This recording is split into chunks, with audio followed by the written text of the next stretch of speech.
When I was younger, my grandmom gave me this analogy about choosing your friends. And I'm going to show it to you, but you need to pay attention to my hand because it's part of the analogy and it's going to help you remember this. She said, "Darling, look at your hand and tell me, how many fingers do you have?" And I said, "I have 5. Then she said, "Now imagine that you are your thumb. How many fingers does it take to cover your thumb?" So I tried it. I folded my thumb. I counted 1, 2, 3, 4. And I responded, "Granny, it takes 4 fingers to cover my thumb." Then she said, "Now ball your hand into a tight fist like you're about to throw a punch and tell me, how many fingers can your thumb cover?" And again I counted 1, 2, 3, maybe 4. Then she smiled. She said this. I haven't forgotten it since. She said, "The same is true about having friends. You don't need more than 3 or 4 genuine friends in life. So choose friends who will cover you and who you are willing to cover." She was implying that it's good to know people and it's advantageous to have a robust network. But realistically, not everyone is going to be your friend. So choose your friends discerningly.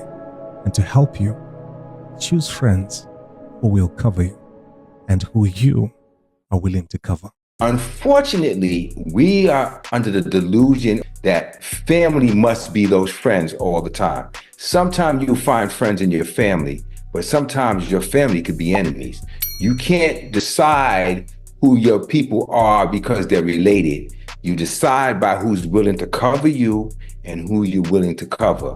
And you can go to a whole lifetime trying to cover people that are not willing to cover you and hoping that if you continue to cover them, they will turn around and cover you back.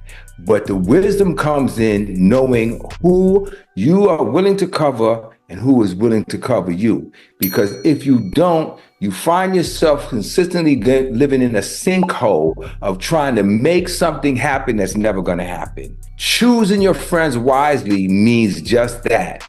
And if they're in your family, God bless you. But if they're not, then they're outside. Jesus said, "Who are my mother and brethren? Those who hear the word of my Father and do it. Them and them only are my mother and brethren." So even he made a clear distinction. Choices are made by the people that have the same spirit of the same kind. They're cut from the same cloth as you and they have the same intensity of you. And if they don't, then you can love them, but don't make them friends and don't try to cover people who are not willing to cover you. You ready? Let's grow.